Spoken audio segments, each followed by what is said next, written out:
my dear students, welcome back to my channel, your online Teacher-Malayalam. So, നമ്മൾ നോക്കാൻ വേണ്ടിയിട്ട് പോകുന്നത് 12ാമത്തെ ചാപ്റ്റർ ആയിട്ടുള്ള കൺസ്യൂമർ പ്രൊട്ടക്ഷൻ ആണ് അല്ലേ. ബിസിനസ്സിൻ്റെ കോമ്പറ്റീഷൻസ് എല്ലാം കൂടുന്നത് കൊണ്ടും പല രീതിയിലുള്ള അൺഫെയർ ട്രേഡ് പ്രാക്ടീസസ് എല്ലാം കൂടി വരുന്നത് കൊണ്ട് കൺസ്യൂമറെ അൺസേഫ് പ്രോഡക്ട്സ്, അതുപോലെ തന്നെ ഡിഫക്റ്റീവ് ആയിട്ടുള്ള പ്രോഡക്ട്സ്, മിസ്ലീഡിങ് അഡ്വർടൈസ്മെൻറ്റ്സ് ഇതിൽ നിന്നെല്ലാം പ്രൊട്ടക്റ്റ് ചെയ്യേണ്ടതായിട്ടുണ്ട്. സോ ഇങ്ങനെ പ്രൊട്ടക്റ്റ് ചെയ്യുന്നതിന് വേണ്ടിയിട്ടുള്ള ലോ ആണ് consumer protection act. So consumer protection ആക്ടിൽ ഇമ്പോർട്ടൻ്റ് ആയിട്ട് കുറച്ച് കാര്യങ്ങൾ വരുന്നുണ്ട്. സോ അതാണ് നമ്മൾ ഇനി നോക്കാൻ വേണ്ടിയിട്ട് പോകുന്നത്. ഓക്കെ, അപ്പോൾ ഈ ഒരു ആക്ട് പ്രകാരം ലീഗൽ പ്രൊട്ടക്ഷൻ കൺസ്യൂമേഴ്സിന് കിട്ടുന്നുണ്ട്. സോ ഇങ്ങനെയൊക്കെയാണ്, ഏതൊക്കെ ലോസ് ആണ് കൺസ്യൂമേഴ്സിന് ലീഗൽ പ്രൊട്ടക്ഷൻ കിട്ടാൻ വേണ്ടിയിട്ടുള്ളതെന്ന് വെച്ചാൽ കൺസ്യൂമർ പ്രൊട്ടക്ഷൻ ആക്ട് 1986. ഇതിൽ എന്തിനൊക്കെയാണ് കിട്ടുന്നത്? Defective goods, unfair trade practices, മറ്റുള്ള എല്ലാ രീതിയിലുള്ള ചൂഷണങ്ങളിൽ നിന്ന് എന്താണ് കൺസ്യൂമർക്ക് ഈ പറയുന്ന പ്രൊട്ടക്ഷൻ കിട്ടും. സോ നമുക്ക് കൃത്യമായിട്ടുള്ള ഏജൻസീസിൽ പോയിട്ട് കമ്മീഷൻസിൽ പോയിട്ട് നമ്മുടെ കംപ്ലയിൻറ്റ്സ് കൊടുക്കാൻ വേണ്ടിയിട്ട് സാധിക്കും. നമുക്ക് അതിനുള്ള നഷ്ടപരിഹാരം കിട്ടുകയും ചെയ്യും, ജെനുവിൻ കേസ് ആണെങ്കിൽ. സോ അതിന് 3 ടയർ മെഷീനറി ആണുള്ളത്. ഡിസ്ട്രിക്ട് ഫോറുണ്ട്, സ്റ്റേറ്റ് കമ്മീഷനുണ്ട്, നാഷണൽ കമ്മീഷനുണ്ട്. ഡീറ്റെയിൽഡ് ആയിട്ട് നമുക്ക് അത് കഴിഞ്ഞിട്ട് പറയാം, ഈ വീഡിയോയുടെ ലാസ്റ്റിലേക്ക് പറയാം. Then contract act 1982. ഈ ആക്ട് എന്തിനു വേണ്ടിയിട്ടുള്ളതെന്ന് വെച്ചിട്ടുണ്ടെങ്കിൽ നമ്മളൊരു കോൺട്രാക്റ്റിൽ ഏർപ്പെട്ടു, ആ ഒരു മറ്റേ പാർട്ടി ആ കോൺട്രാക്റ്റ് ബ്രേക്ക് ചെയ്യുകയാണ്, പറഞ്ഞ പോലെ ചെയ്യുന്നില്ല, ബ്രീച്ച് ഓഫ് കോൺട്രാക്റ്റ് നടന്നാൽ അതിന് റെമഡീസ് കിട്ടുന്നതിന് വേണ്ടിയിട്ടാണ് കോൺട്രാക്ട് ആക്ട് ഉള്ളത്. സെയിൽ ഓഫ് ഗുഡ്സ് ആക്ട് 1930 ഉള്ളത് ആ ഒരു പ്രോഡക്റ്റിൽ പറഞ്ഞിട്ടുള്ള കണ്ടീഷൻസോ അല്ലെങ്കിൽ വാറണ്ടീസോ ഒന്നും ഇല്ല, മെറ്റ് ചെയ്തിട്ടില്ല എന്നുണ്ടെങ്കിൽ അതിൽ നിന്ന് പ്രൊട്ടക്ഷൻ കിട്ടുന്നതിന് വേണ്ടിയിട്ടാണ്.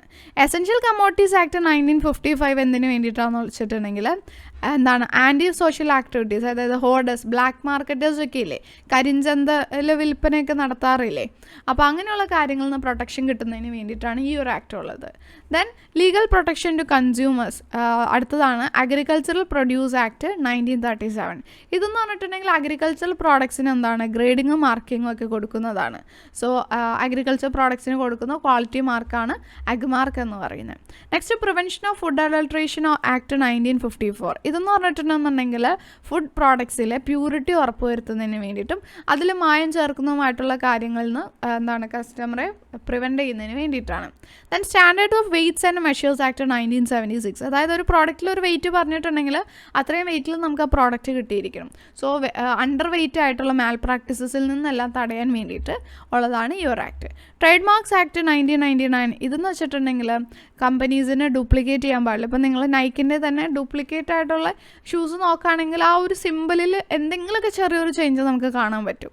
അതേ എക്സാക്ട്ലി അതുപോലെയൊന്നും നമുക്ക് യൂസ് ചെയ്യാൻ വേണ്ടിയിട്ട് പറ്റില്ല. സോ ഈ ഒരു ആക്ടിലൂടെയാണ് അത് പ്രിവെൻറ്റ് ചെയ്യുന്നത്. Then competition act 2002. ഇതെന്ന് പറയുന്നത് 1969 ഉണ്ടായിരുന്ന MRTP ആക്ട് റീപ്ലേസ് ചെയ്ത് വന്നതാണ്. ഇതെന്ന് പറഞ്ഞിട്ടുണ്ടെന്നുണ്ടെങ്കിൽ ഒരു ഹെൽത്തി ആയിട്ടുള്ളൊരു കോമ്പറ്റീഷൻ നല്ലത് ഒരു പരിധി വരെ, പക്ഷേ പരിധി വിട്ടുള്ള കോമ്പറ്റീഷനിൽ നിന്ന് കസ്റ്റമേഴ്സിനെ ചൂഷണം ചെയ്യാതൊക്കെ ഇരിക്കാൻ വേണ്ടിയിട്ട് ഉള്ള ആക്റ്റാണ് ഈ ഒരു act. Then bureau of Indian standards act 1986 എന്ന് പറഞ്ഞിട്ടുണ്ടെങ്കിൽ ഇതിൽ 2 കാര്യങ്ങളുള്ളത്. ക്വാളിറ്റി സ്റ്റാൻഡേർഡ് സെറ്റ് ചെയ്യുക, ദെൻ BISലൂടെ സർട്ടിഫിക്കേഷൻ കൊടുക്കുക എന്നുള്ളത്. ഓക്കെ, അതായത് പ്രിസ്ക്രൈബ്ഡ് ക്വാളിറ്റിയിലുള്ള ഇടയ്ക്കൊക്കെ പരസ്യങ്ങൾ നമ്മൾ കണ്ടിട്ടില്ലേ, ISI മുദ്രയുള്ള പ്രോഡക്റ്റ് നോക്കി വാങ്ങിക്കണം എന്നൊക്കെയുള്ളത്. സോ ഇവർ കൊടുക്കുന്ന ആ ഒരു സർട്ടിഫിക്കേഷനാണ്, ക്വാളിറ്റി ഉറപ്പ് വരുത്തിയാൽ മാത്രം, ക്വാളിറ്റി പ്രോഡക്റ്റ് ആണെങ്കിൽ മാത്രം ഉണ്ടാകുന്നതാണ് ISI മുദ്ര എന്ന് പറയുന്നത്. ഓക്കെ, സോ ഇതൊക്കെയാണ് ഇമ്പോർട്ടൻ്റ് ആയിട്ടുള്ള ലീഗൽ കൺസ്യൂമർ പ്രൊട്ടക്ഷൻ ആക്റ്റിൽ വരുന്ന കുറച്ച്. കൺസ്യൂമർ പ്രൊട്ടക്ഷൻ ആക്റ്റും വേറെ കൺസ്യൂമർക്ക് അവൈലബിൾ ആയിട്ടുള്ള കുറച്ച് ആക്റ്റുകളും ഇതാണ്. നെക്സ്റ്റ് നമുക്കിതിൽ പഠിക്കാൻ വേണ്ടിയിട്ടുള്ളതാണ് കസ്റ്റമറിൻ്റെ റൈറ്റ്സ്, കൺസ്യൂമർ റൈറ്റ്സ്, കൺസ്യൂമർക്ക് അവൈലബിൾ ആയിട്ടുള്ള റൈറ്റ്സ്. ആദ്യത്തെ റൈറ്റാണ് റൈറ്റ് ടു സേഫ്റ്റി. ഒരു പ്രോഡക്റ്റ് യൂസ് ചെയ്ത് കഴിഞ്ഞാൽ കസ്റ്റമർക്ക് അതിൽ നിന്ന് ഡേഞ്ചർ ആയിട്ടുള്ളൊന്നും വരാൻ വേണ്ടിയിട്ട് പാടില്ല. സോ സേഫ്റ്റി ഉറപ്പ് വരുത്തുന്ന രീതിയിലുള്ള പ്രോഡക്റ്റ്സ് ആയിരിക്കണം വിൽക്കാൻ പാടുള്ളൂ. ഓക്കെ, അപ്പോൾ ഇലക്ട്രിക്കൽ ഗുഡ്സിലൊക്കെ മാനുഫാക്ചറിങ് ഡിഫക്റ്റ് ഒക്കെ ഉണ്ടെന്നുണ്ടെങ്കിൽ വലിയ രീതിയിലുള്ള ഒരു ഡേഞ്ചർ കസ്റ്റമർക്ക് വന്നേക്കാം. സോ അതിൽ നിന്നെല്ലാം സേഫ്റ്റി പ്രൊട്ടക്ഷൻ കിട്ടാനുള്ള റൈറ്റ് കൺസ്യൂമർക്ക് ഉണ്ട്. ദെൻ ഇൻഫോംഡ്, ആ ഒരു പ്രോഡക്റ്റുമായിട്ട് റിലേറ്റ് ചെയ്തിട്ടുള്ള ഇമ്പോർട്ടൻ്റ് ആയിട്ടുള്ള എല്ലാ ഫാക്ട്സും അറിയാൻ വേണ്ടിയിട്ടുള്ള ഒരു റൈറ്റ് കൺസ്യൂമർക്ക് ഉണ്ട്. അതിൻ്റെ quantity, quality, date of manufacture, ingredients use ചെയ്യുമ്പോൾ ശ്രദ്ധിക്കേണ്ട കാര്യങ്ങൾ അങ്ങനെയുള്ളതെല്ലാം. Then right to choose. ഒരിക്കലും ഒരു സെല്ലർക്ക് നിർബന്ധിക്കാൻ പാടില്ല, നിർബന്ധിച്ച് ഒരു പ്രോഡക്റ്റ് വാങ്ങിപ്പിക്കാൻ വേണ്ടിയിട്ട് പാടില്ല. കസ്റ്റമർക്ക് അവൈലബിൾ ആയിട്ടുള്ളതിൽ നിന്ന് ചൂസ് ചെയ്യാനുള്ളൊരു റൈറ്റ് അവിടെയുണ്ട്.